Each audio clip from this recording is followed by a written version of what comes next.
아까 뇌하고 척수는 중추신경이었고요. 이제 마지막에 말초로 내려가는 신경계인데 체성신경과 자율신경이 두 가지가 있습니다. 아까 의식적으로 내가 뭔가를 하고 안 하고 느끼고 막 이렇게 행동을 하고 이런 거는 누구의? 대뇌의 지혜를 받습니다. 그렇죠? 자, 체성신경 아까 의지대로 움직이는 거 수의 운동이라고 있었잖아요. 그는 수의인 거고요. 자율신경계는요 무의식적으로 진행이 됩니다. 우리의 의지대로 되는 게 아니에요. 그래서 나도 모르게 그냥 스트레스 받으면 소화가 안 되고 노력을 하지만 잘 안 되는 상황이 있는 거죠. 자, 이런 것들은 불수의라고 얘기를 해줍니다. 자, 교감은 이것이 긴장 상태로 만들어주기 때문에 반응이 위축되는 상황인 거죠. 그렇죠? 그래서 우리가 교감신경이 항진되어 있잖아. 늘 긴장을 갖고 살고 그리고 스트레스를 많이 받고 이런 사람들이 암에 걸리기 쉽다고 얘기합니다.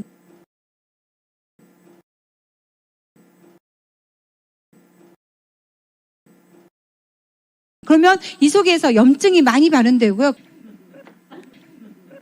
그런 것들이 또 이제 나중에 염이 암으로 간다고 얘기하거든요. 자, 그런데 너무 놀라운 건 부교감신경 있잖아요. 부교감신경이 너무 내가 고민할 게 하나도 없어요.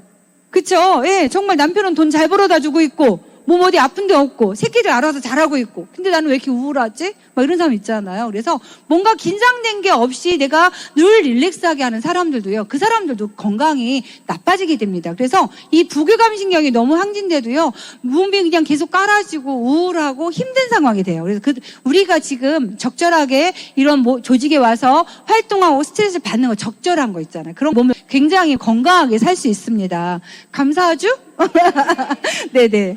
자, 그래서 어떤 거든지 과한 거는 좋은 게 없는 것 같아요. 자, 그래서 교감신경이 만약에 지금 위에 있는 상태. 자, 지금 뱀을 만났어요?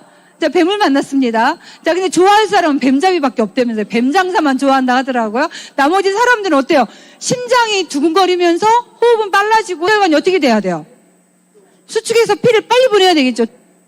동공은 무서우니까 확대돼야 되고 우리 공포영화에서 놀라는 거 있잖아요. 그렇죠? 동공은 확대되고요. 자, 그리고 소화는 지금 소화시킬 새가 어디 있어요? 도망가야 되는데. 그렇죠? 그때 오줌마려 오면 돼요, 안 돼요?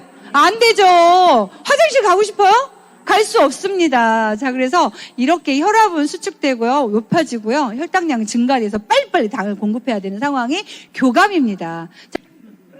자, 부교감이에요. 릴렉스 해주죠. 자, 이제 심장도요, 억제시켜서 천천히 뛰고요. 호흡도 지금 이제 내려앉고요. 자, 그리고 나서, 그래서 우리가 스트레스를 받고 나면요, 가장 많이 필요로 하는 게 뭐예요? 당이 필요하다는 거예요. 그래서 이제 그 호르몬의 영향 때문에 이제 우리가 먹어야 되잖아요. 그쵸? 스트레스 받으면 어때요?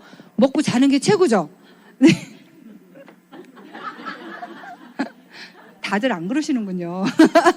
먹고 자야 됩니다. 그게 최고예요. 그래서 당이 필요한 게 아까 그게 나의 의지는 안 그러나 호르몬 때문에 그렇다는 거죠.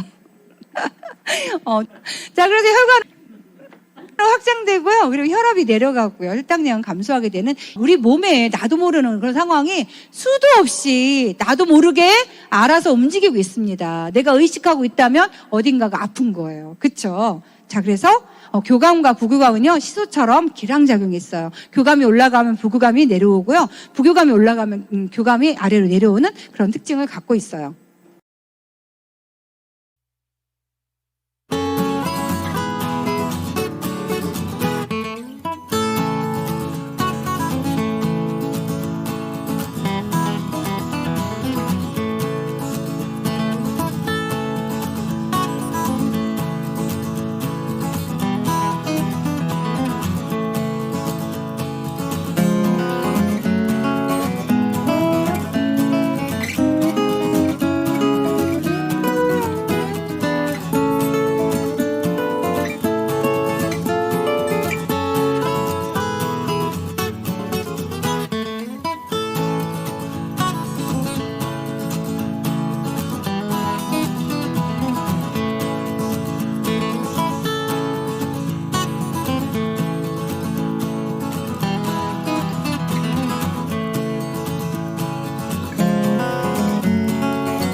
자, 정리해 보도록 하겠습니다. 전체적으로 봤을 때 신경계에는요, 중추신경과 말초신경이 있었습니다. 중추에는 뇌와 척수가 있었고요. 자, 말초에는 뭐가 있었어요?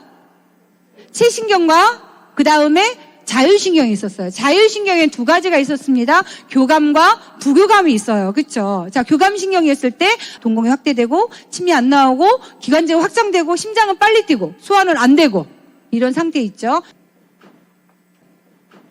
그리고 방광은 확장돼서 오줌을 담고 있어야 되는 거잖아요. 자, 부교감 되니까 어떻게 됐어요? 동공이 축소되고요. 그다음에 침이 분비가 되고 기관지는 수축이 되고 이제 심장이 천천히 뛰기 시작하면서 소화가 되고.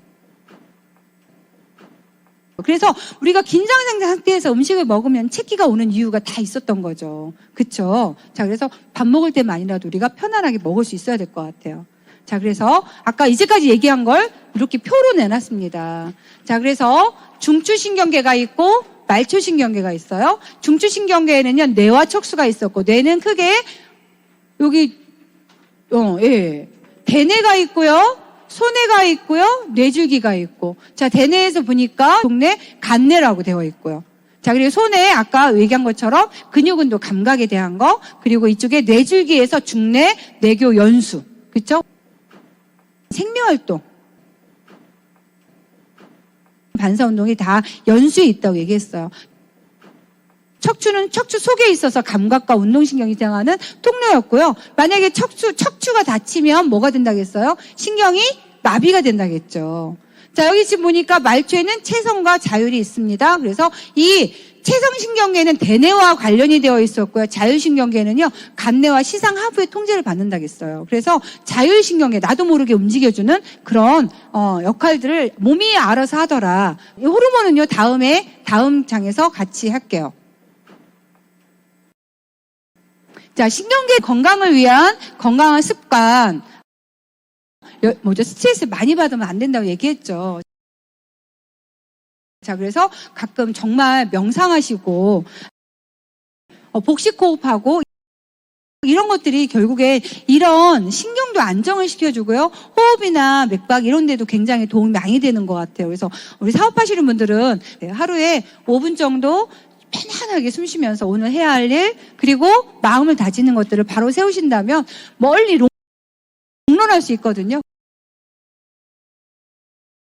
근데 내가 나한테 들리는 소리를 듣지 않으시면 이런 것들이 무너지면서 결국 우리가 번아웃이 될 수 있는 것 같아요. 이곳에서 필요한 영양소는 뭘까요? 중추신경, 뇌 건강에 필요한 영양소 했더니 더블X, 그 다음에 단백질, 그리고 인지질 굉장히 중요하죠. 오메가3나 레시틴, 그리고 비군.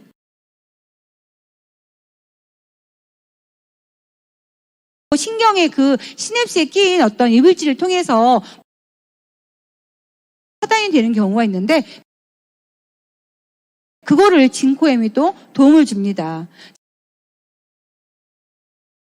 자, 그리고 신경 전달, 영향이 많이 주는 영양소는 칼슘과 마그네슘이죠. 그렇죠? 우리가 칼슘을 천연 신경 안정제라고 얘기하기도 합니다. 혈액 속에 존재하는 1%의 그 칼슘이 우리의 신경을 안정시켜주고요. 그리고 항상성을 유지하는데 굉장히 중요한 역할을 합니다. 내가 몸이 건강해진다면 사실 정신 건강도 굉장히 좋은 것 같아요.